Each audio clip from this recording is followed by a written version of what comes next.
Aptas Ayurveda. Reach Ayurveda to each. Ayurgrama 2.0, a unique national level Ayurveda contest on behalf of Charaka Jayanti 2024 with the theme Charaka for Change.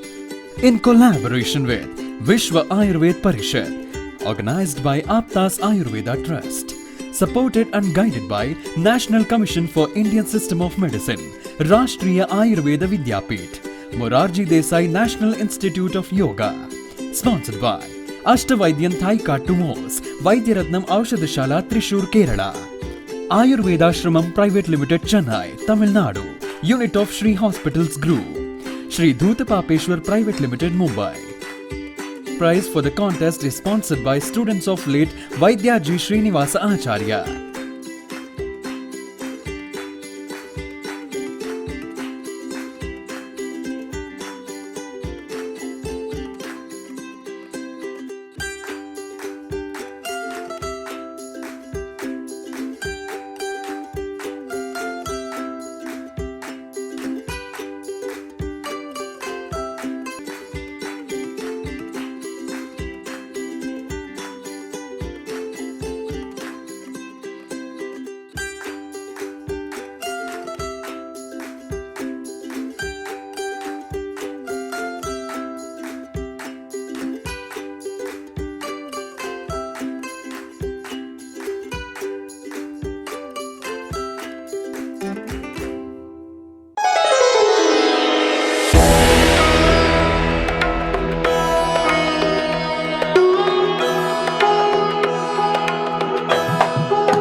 सुवर्ण समृद्ध च्यवनप्राश स्वामला, उत्तम दर्जे के आंवले औषधि वनस्पति, गाय का शुद्ध घी एवं शहद से निर्मित तथा स्वर्ण एवं रजत भस्म से समृद्ध च्यवनप्राश श्री धूतपापेश्वर का स्वामला, संपूर्ण स्वास्थ्य एवं उत्तम रोग प्रतिकार शक्ति के लिए सेहत का खजाना, 2 चम्मच रोजाना। Shri Ayurvedic presents Pandit D. Gopalacharlu's Madhifala Rasayanam. It is made with tons of natural sweet lime, lemon and ginger. It works effectively in indigestion, gas trouble, loss of appetite and jaundice. With Pandit D. Gopalacharlu's Madhifala Rasayanam, stay safe, stay healthy.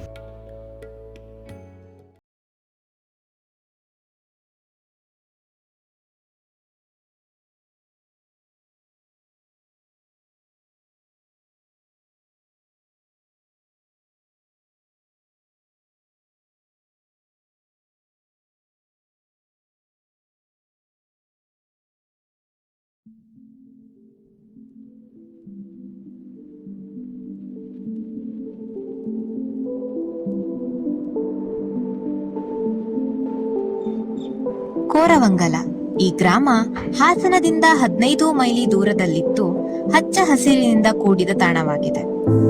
ಇತಿಹಾಸದ ಕುರುಹುಗಳನ್ನು ಹೊಂದಿರುವ ಈ ಗ್ರಾಮ ಮಾದರಿ ಗ್ರಾಮದ ಕಲ್ಪನೆಯನ್ನು ನೀಡುತ್ತಿರಲು ಆಯುರ್ಗ್ರಾಮವೆಂಬ ನಮ್ಮ ಕನಸಿನ ಮಗು ಅಂಬೆಗಾಲಿಡಲು ಸೂಕ್ತವಾಗಿದೆ.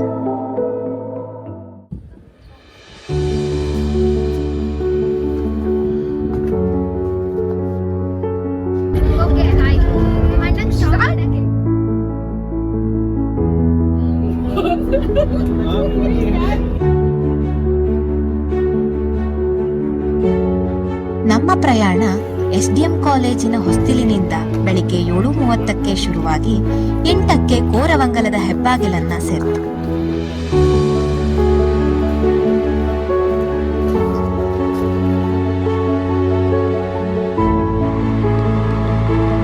ಮುಂಚಿತವಾಗಿಯೇ ನಿರ್ಣಯಿಸಿದಂತೆ 4 ಗುಂಪುಗಳಾಗಿ ಸಮೀಕ್ಷೆಗೆಂದು ಊರಿನ 4 ದಿಕ್ಕಿನತ್ತ ನಮ್ಮ ತಂಡ ಹೊರಟಿತು.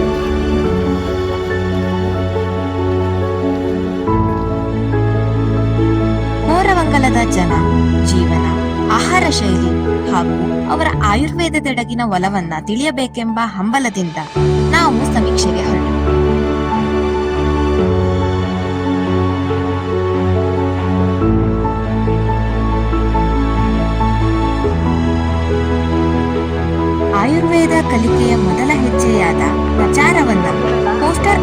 ಮೂಲಕ ಶುರು ಮಾಡಿತು.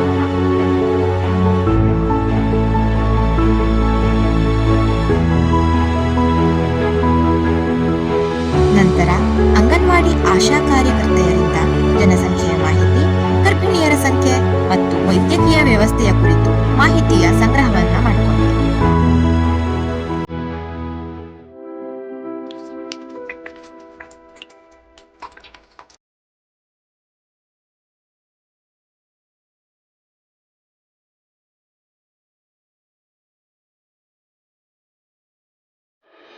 ವಯಸ್ಸಿನ ಆಧಾರದ ಮೇಲೆ ಸಮೀಕ್ಷೆಯನ್ನ ನಡೆಸಲಾಯಿತು.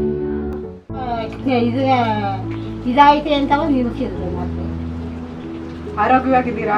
ಅದೊಂದು ಮೈಕೈ ನೋವು ಬಿಟ್ರೆ ಇನ್ನೇನು ತೊಂದರೆ ಇಲ್ಲ.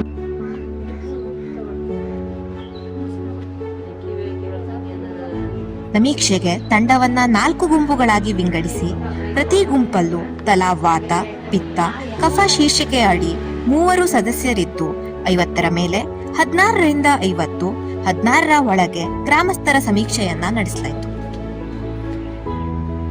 3 ಕಿಲೋಮೀಟರ್ ದಿನ 7 ಕಿಲೋಮೀಟರ್ ತಿರುಗಾಡ್ತೀನಿ ನಾನು. 7 ಕಿಲೋಮೀಟರ್ ಹಾಲು ಹೊತ್ಕೊಂಡ್ ಬರೋದು, ಆ ಕಡೆ ಬರೋದು, ದನ ಮೇಸೋದು, ಕರೆ ಬರೋದು, ಹೊಲ ಒಳದು ಅವೆಲ್ಲ ಕೆಡಿವಿ ಒಬ್ಬತ್ತು ಮಾಡಿ ತಿಂತೀನಿ. 5 ವರ್ಷ ಕೊಡ್ತೀನಿ. ಒಂಥರ ಅಥವಾ ಹುಷಾರಿಲ್ಲ ಅಂತ ಹಾಸ್ಪಿಟ್ಲಿಗೆ ಹೋಗ್ತಾ ಇರ್ತೀರಾ? ಇಲ್ಲ, ನಾವು ಹೋಗಿಲ್ಲ 2 ವರ್ಷದಿಂದ. ಮಾತ್ರ ತಗೊಂಡಿಂದ ಹೋಗಿಲ್ಲ.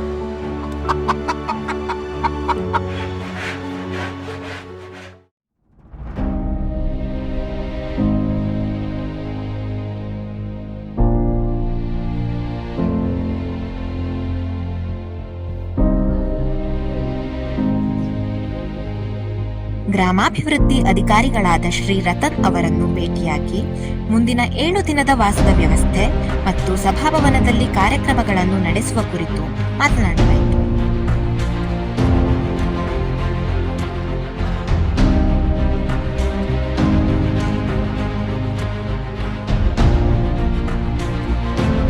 ಗ್ರಾಮದ ಹಿರಿಯ ಪ್ರಾಥಮಿಕ ಶಾಲೆಯ ಮುಖ್ಯಾಧ್ಯಾಪಕರಾದ ಶ್ರೀ ಕುಮಾರಸ್ವಾಮಿ ಅವರಲ್ಲಿ ಮಕ್ಕಳಲ್ಲಿ ಆಯುರ್ವೇದದ ಬೀಜ ಬಿತ್ತಲು ಶಾಲಾ ಅವಧಿಯಲ್ಲಿ ಕೆಲ ಸಮಯವನ್ನು ನೀಡಿ ಸಹಕರಿಸಿ ಎಂದು ವಿನಂತಿಸಿಕೊಳ್ಳಲಾಯಿತು.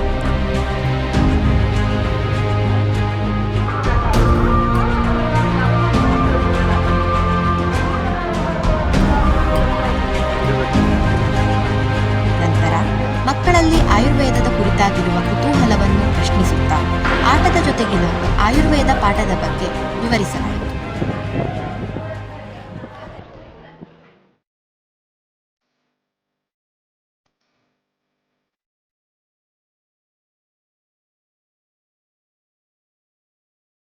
ನಂತರ ಜನರ ಸಮಸ್ಯೆಗಳನ್ನು ಆಲಿಸುತ್ತಾ ಆಯುರ್ವೇದದೆಡೆಗಿನ ಅವರ ಅಭಿಪ್ರಾಯಗಳನ್ನು ನಮೂದಿಸಲಾಯಿತು.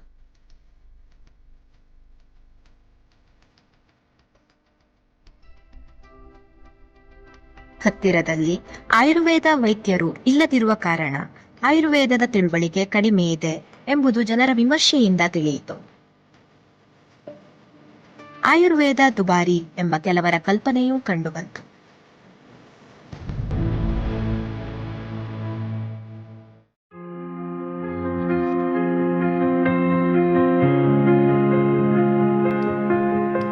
ಹೀಗೆ ವಿಷಯಗಳ ತುಣುಕುಗಳನ್ನ ಹೊತ್ತು ಮತ್ತೆ ಹಳ್ಳಿಯ ಮಧ್ಯಭಾಗದಲ್ಲಿ ತಂಡ ಸೇರಲಾಯಿತು. ಮುಳುಗುವ ಸೂರ್ಯನ ಜೊತೆಗೆ ನಮ್ಮ ಮನದಲ್ಲಿ ಆಯುರ್ಗ್ರಾಮದ ಕಲ್ಪನಾ ಚಿತ್ರವೂ ಮೂಡಿತು. ಹೊಸ ವಿಷಯಗಳನ್ನ ಹೊತ್ತು ತಂಡ ಸದಸ್ಯರು ತಮ್ಮ ಅಭಿಪ್ರಾಯಗಳ ವಿವರಿಸಿದ ಬಗೆ ಹೀಗಿತ್ತು. ನಮಸ್ಕಾರಗಳು. ನಾವು ಚವನ ವೈದ್ಯ ಎಂಬ ತಂಡದಿಂದ ಮಾತನಾಡುತ್ತಿದ್ದೇವೆ. ನಾನು ಈ ಟೀಮಲ್ಲಿ ನನಗೆ ಕೊಟ್ಟಿರೋದು publicity head. As a publicity head ನಾನು ಏನೇನು ಕೆಲಸ ಮಾಡಿದ್ದೀನಿ 3 ಕ್ಯಾಂಪಲ್ಲಿ ಅಂದರೆ ಪ್ರತಿಯೊಂದು ಜನರಿಗೆ ಕಾಣೋ ಹಾಗೆ ಒಂದೊಂದು ಪೋಸ್ಟ್ ಅಂಟಿಸಿದ್ದೀನಿ. ಹಾಗೆ ನಾವು ಪ್ಯಾಂಪ್ಲೆಟ್ ರೆಡಿ ಮಾಡಿದ್ದೀವಿ, ಅದನ್ನು ಮನೆ ಮನೆ ಹೋಗಿ ತಲುಪಿಸ್ಬೇಕು ಅಂತ ಅಂದ್ಕೊಂಡಿದ್ದೀವಿ. ಆಮೇಲೆ ಇನ್ನೊಂದೇನು ಅಂದರೆ ನಾವು PDOಗೆ ಮೀಟ್ ಆಗಿದ್ದೀವಿ, ಆಮೇಲೆ ನರ್ಸಿಂಗ್ ಹೆಡ್ಡಿಗೆ ಮೀಟ್ ಆಗಿದ್ದೀವಿ, ಆಮೇಲೆ ವಿಲೇಜ್ ಹೆಡ್ಡಿಗೆ ಮೀಟ್ ಆಗಿದ್ದೀವಿ. ಅದು ಬಿಟ್ಟು ನಾವು ಪ್ರತಿ ಮನೆ ಹೋಗಿ ಸರ್ವೆ ಏನೇನು ಮಾಡಬೇಕು, ಏನೇನು ಅಂಶಗಳನ್ನು ತಗೋಬೇಕು ಅದನ್ನೆಲ್ಲ ಮಾಡಿದ್ದೀವಿ. ಅದು ಬಿಟ್ಟರೆ ನಾವು ಹೇಗೆ ಡಿವೈಡ್ ಮಾಡ್ಕೊಂಡಿದ್ದೀವಿ ಟೀಮ್ನ ಅಂದರೆ ವಾತ, ಪಿತ್ತ, ಕಫ ಅಂತ 3 ಟರ್ಮ್ಸ್ ತೊಗೊಂಡಿದ್ದೀವಿ. ವಾತ ಟೀಮಲ್ಲಿ ಏನೇನಿದೆ ಅಂದರೆ ಅವರು ವೃದ್ಧರ ಬಗ್ಗೆ ಡೀಟೇಲಾಗಿ ಸರ್ವೆ ಮಾಡಿದ್ದಾರೆ. ಪಿತ್ತ ಟೀಮಲ್ಲಿ ಏನಿದೆ ಅಂದರೆ ಅವರು ಅರೌಂಡ್ 16 to 60 ಇಯರ್ಸಲ್ಲಿ ಯಾರ್ಯಾರು ಬರ್ತಾರೆ ಅವ್ರ ಬಗ್ಗೆ ಎಲ್ಲ ಡೀಟೇಲಾಗಿ ಸರ್ವೆ ಮಾಡಿದ್ದಾರೆ. ಇನ್ನು ಕಫ ಟೀಮ್ ಬಂದರೆ ಎಬೋ 60 ಇಯರ್ಸ್ ಯಾರಿದ್ದಾರೆ ಅವ್ರ ಬಗ್ಗೆ ಕಂಪ್ಲೀಟಾಗಿ ಏನೇನು ಡೀಟೇಲ್ಸ್ ಇದೆ ಅವರು ತೊಂದರೆಗಳು ಅದನ್ನೆಲ್ಲ ಡೀಟೇಲಾಗಿ ನಾವು ಒಂದು ಡಾಕ್ಯುಮೆಂಟ್ ಟೈಪಲ್ಲಿ ಆಡಿಯೋ ಮತ್ತು ವಿಡಿಯೋ ಎರಡೂ ಮಾಡಿದ್ದೀವಿ. ಧನ್ಯವಾದ. ಪ್ರೀ ಕ್ಯಾಂಪ್ ಅನಾಲಿಸಿಸ್ ಇಲ್ಲಿ ಜನರಿಂದ ತುಂಬ ಒಳ್ಳೆ ಒಪಿನಿಯನ್ ಇದೆ. ಎಲ್ಲರೂ ಕೋಆಪ್ರೇಟ್ ಮಾಡಿ ನಮ್ಮನ್ನೆಲ್ಲ ಮನೆ ಒಳಗಡೆ ಕರೆದು ತುಂಬ ಚೆನ್ನಾಗಿ ನಾವು ಕೇಳೋ ಕ್ವಶನ್ಸ್ಗೆಲ್ಲ ಆನ್ಸರ್ ಮಾಡಿ ನಾವು ಮಾಡೋ ಕ್ಯಾಂಪ್ಗೆ ನಾವು ಮಾಡೋ ಎಲ್ಲ ಪ್ರೋಗ್ರಾಮ್ಗೂ ಬಂದು ಸಪೋರ್ಟಿವ್ ಆಗಿರ್ತೀವಿ ಅಂತ ಹೇಳಿದ್ದಾರೆ. ಸೊ ಅದು ಜನರ ಸಪೋರ್ಟ್ ಈ ಪ್ರೋಗ್ರಾಮ್ ಮಾಡೋಕ್ಕೆ ತುಂಬ ಇಂಪಾರ್ಟೆಂಟ್. ಅದು ನಮ್ಗೆ ಈ ಊರಿಂದ ಸಿಗ್ತಾ ಇದೆ. ಅದಕ್ಕೆ ಪ್ರೀ ಕ್ಯಾಂಪ್ ಇಲ್ಲಿ ತುಂಬ ಚೆನ್ನಾಗಿ ಗೊತ್ತಾಯ್ತು. ನಮಸ್ತೆ. ನಾವಿವತ್ತು ಪ್ರೀ ಕ್ಯಾಂಪ್ ಇಟ್ಕೊಂಡಿರೋದು ರೀಸನ್ ಏನಾಗಿತ್ತು ಅಂತಂದ್ರೆ ಈ ಹಳ್ಳಿಲಿ ನಾವು ನಮ್ಮ ಕ್ಯಾಂಪ್ ಅನ್ನ ಸಕ್ಸಸ್ಫುಲ್ ಆಗಿ ಮಾಡ್ಬೋದಾ, ಇದರಲ್ಲಿ ಏನೇನು ಬರುತ್ತೆ ಕಷ್ಟಗಳು ಅಥವಾ ಚಾಲೆಂಜಸ್ ಅನ್ನ ಅಕ್ಸೆಪ್ಟ್ ಮಾಡ್ಕೊಳ್ಳೋದ್ ರೀತಿ ನಮ್ಗೆ ಆಗತ್ತಾ ಹೇಳೋದನ್ನ ನೋಡಕ್ಕಾಗಿತ್ತು. ಮಿಶ್ರ ಪ್ರತಿಕ್ರಿಯೆ ಸಿಕ್ತು ಅಂತ ನಾನು ಹೇಳ್ತೀನಿ. ಕೆಲವೊಬ್ರು ತುಂಬಾ ಸಪೋರ್ಟಿವ್ ಇದ್ರು, ಕೆಲವೊಬ್ರು ಇದೆಲ್ಲ ಯಾಕೆ ಮಾಡ್ತಾರೆ ಇಲ್ಲಿ. ಮತ್ತೆ ಆಯುರ್ವೇದದ ಮೇಲೆ ತುಂಬಾ ಒಂದು ಮಿತ್ಸ್ ಇದೆ. ಅವರಿಗೆ ಆಯುರ್ವೇದ ಅಫೋರ್ಡೆಬಲ್ ಅಲ್ಲ, ಈ ತರದ್ದು ಒಂದಷ್ಟು ಕಾನ್ಸೆಪ್ಟ್ ಗಳೆಲ್ಲ ಇದೆ. ಇದನ್ನೆಲ್ಲ ನಾವು ದೂರ ಮಾಡಬೇಕು ಅಂಡ್ ಕ್ರಿಯೇಟಿವ್ ವೇದಲ್ಲಿ ಮಾಡಿದ್ರೆ ನಮ್ಗೆ ಸಕ್ಸಸ್ ಸಿಗತ್ತೆ ಹೇಳೋ ನಂಬಿಕೆ ನನ್ನಾಗಿದೆ. ಹಲೋ, ನಾನು ಡಾಕ್ಯುಮೆಂಟೇಷನ್ ಹೆಡ್ ಸಿರೀಶ್ ಅಂತ ಹೇಳಿ. ನಾವು ಈ ವಿಲೇಜಿಗೆ ಬರೋಕ್ಕಿಂತ ಮುಂಚೆ ನಾವು ಎಷ್ಟೊಂದು ಕಷ್ಟ ಇರುತ್ತೆ ಅಂತ ಅನ್ಕೊಂಡ್ ಬಂದಿದ್ದೆ. ಬಟ್ ಆದರೆ ಇಲ್ಲಿ ನೋಡಿದ್ರೆ ಸ್ವಲ್ಪ ಜನ ವಿಲೇಜಸ್ ಸಪೋರ್ಟಿವ್ ಇದ್ದಾರೆ. ಆದರೆ ಇನ್ನು ಸ್ವಲ್ಪ ಜನ ಸಪೋರ್ಟಿವ್ ಇಲ್ಲ, ಯಾಕೆಂದರೆ ಕ್ಯಾಮ್ರಾಗೆ ತುಂಬ ಜನ ಕಾನ್ಷಿಯಸ್ ಆಗ್ತಾರೆ. ಸೊ ಅದೊಂದು ಡಿಫಿಕಲ್ಟಿ ಬಿಟ್ಟರೆ ನನ್ನ ಡಾಕ್ಯುಮೆಂಟೇಷನ್ ಇದರಲ್ಲಿ ನನಗೆ ಬೇರೆ ಏನು ಡಿಫಿಕಲ್ಟೀಸ್ ಅನಿಸಿಲ್ಲ. ಸೆಲೆಕ್ಷನ್ ಆಫ್ ವಿಲೇಜ್ ಬಗ್ಗೆ ಮಾತಾಡೋಕೆ ಇಷ್ಟಪಡ್ತೀನಿ. ನಾವು ವಿಲೇಜ್ ಸೆಲೆಕ್ಷನ್ ಮಾಡೋದೇ ಒಂದು ಚಾಲೆಂಜಿಂಗ್ ಆಗಿ ಅನಿಸ್ತು. ಬಿಕಾಸ್ ನಾವು ಹತ್ತಿರ ದೂರ ಎಲ್ಲ ಥರ ಒಂದು 4-5-6 ಹಳ್ಳಿ ಹುಡುಕಿದ್ವಿ. ಒಂದು ಹಳ್ಳಿಯಲ್ಲಿ ಎಲ್ಲ ರೆಸ್ಪಾನ್ಸ್ ಚೆನ್ನಾಗಿದ್ರೆ ಇನ್ನೊಂದು ಹಳ್ಳಿಯಲ್ಲಿ ಸಮುದಾಯ ಭವನ ಸಿಗಲಿಲ್ಲ. ಒಂದು ಹಳ್ಳಿಯಲ್ಲಿ ಸ್ಕೂಲ್ ಚೆನ್ನಾಗಿತ್ತು, ಎಲ್ಲ ಪ್ಲೇಸ್ ಚೆನ್ನಾಗಿತ್ತು, ಮಕ್ಕಳು ಕಮ್ಮಿ ಇದ್ರು. ಹೀಗೆ ಹಲವಾರು ಆಸ್ಪೆಕ್ಟ್ಸ್ ನೋಡಿದಾಗ ನಮಗೆ ಕೋರಮಂಗಲ ಅನ್ನೋ ಹಳ್ಳಿಯನ್ನು ನಾವು ಸೆಲೆಕ್ಟ್ ಮಾಡಿದ್ವಿ. ರೆಸ್ಪಾನ್ಸ್ ಚೆನ್ನಾಗಿದೆ, ಶಾಲೆ ನಮಗೆ ಇಲ್ಲಿ ಚೆನ್ನಾಗಿ ನಾವು ಪ್ರೋಗ್ರಾಮ್ ಮಾಡ್ಬೋದು, ಆಯುರ್ಗ್ರಾಮವನ್ನು ಚೆನ್ನಾಗಿ ಕಂಡಕ್ಟ್ ಮಾಡ್ಬೋದು ಅಂತ ಅನ್ನಿಸ್ತು. ಸೊ ಇವತ್ತಿಗೆ ನಮ್ಮ ಪ್ರೀ ಕ್ಯಾಂಪ್ ಅನಾಲಿಸಿಸ್ ಮುಗೀತು. ಭಾಳಷ್ಟು ಪ್ರಾಕ್ಟಿಕಲ್ ಡಿಫಿಕಲ್ಟೀಸ್ ಬಂದಿದೆ ನಮ್ಮ ಥೀಮ್ಸ್ ಅನುಸಾರ ಪ್ರಕಾರ. ಆ್ಯಂಡ್ ಹೋಪ್ಫುಲ್ಲಿ ನಾವು ಇನ್ನು ಮುಂದೆ ಒಂದು 2-3 ದಿನ ಟೈಮ್ ಇದೆ. ಸೊ ನಾವು ವಿಲೇಜರ್ಸ್ ಜೊತೆ, ಒಂದು ಹಳ್ಳಿ ಜನರ ಜೊತೆ ಸ್ವಲ್ಪ ಒಡನಾಟ ಮಾಡಿ ಒಂದು ಸಂಬಂಧನ ಬೆಳೆಸ್ಕೊಂಡು ನಮ್ಮ ಥೀಮ್ಗಳನ್ನು ಕಂಪ್ಲೀಟ್ ಮಾಡೋವಂಥದ್ದನ್ನು ಆಗಲಿ ಅಂತ ಆಶಿಸ್ತೀನಿ. ನಾವಿವತ್ತು ಪ್ರೀ ಕ್ಯಾಂಪ್ ಸರ್ವೆಗೆ ಬಂದಿದ್ದೀವಿ. ಈ ಸರ್ವೆಯಿಂದ ನಮಗೆ ಏನು ಗೊತ್ತಾಯಿತು ಅಂದರೆ, ಈ ಹಳ್ಳಿಲಿ ಸದ್ಯಕ್ಕೆ ಆಯುರ್ವೇದ ಅಷ್ಟೊಂದು ರೂಢಿಯಲ್ಲಿಲ್ಲ. ಹಾಗಾಗಿ ಈ ಆಯುರ್ವೇದನ ಪ್ರತಿಯೊಬ್ಬರಿಗೂ ಪ್ರತಿನಿತ್ಯ ಪ್ರತಿಯೊಂದು ಮನೆಯಲ್ಲೂ ಕೂಡ ದಿನನಿತ್ಯ ಅಳವಡಿಸ್ಕೊಳ್ಳೋ ಥರ ಆಗಬೇಕು. ಆ ಅಳವಡಿಸ್ಕೊಳ್ಳೋ ಥರ ಮಾಡಬೇಕಾಗಿರೋದು ನಮ್ಮ ಜವಾಬ್ದಾರಿ. ಅದನ್ನು ನಾವು ಮಾಡೇ ಮಾಡ್ತೀವಿ ಅನ್ನೋ ನಂಬಿಕೆ ನಮಗಿದೆ.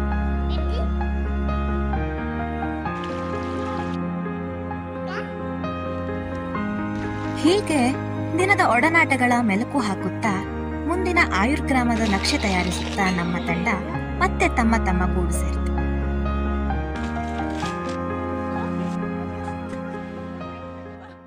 Ayurgrama 2.0 Ayurgrama Ayur Bharata. Subscribe and share this video to all and join hands with us to reach Ayurveda to each.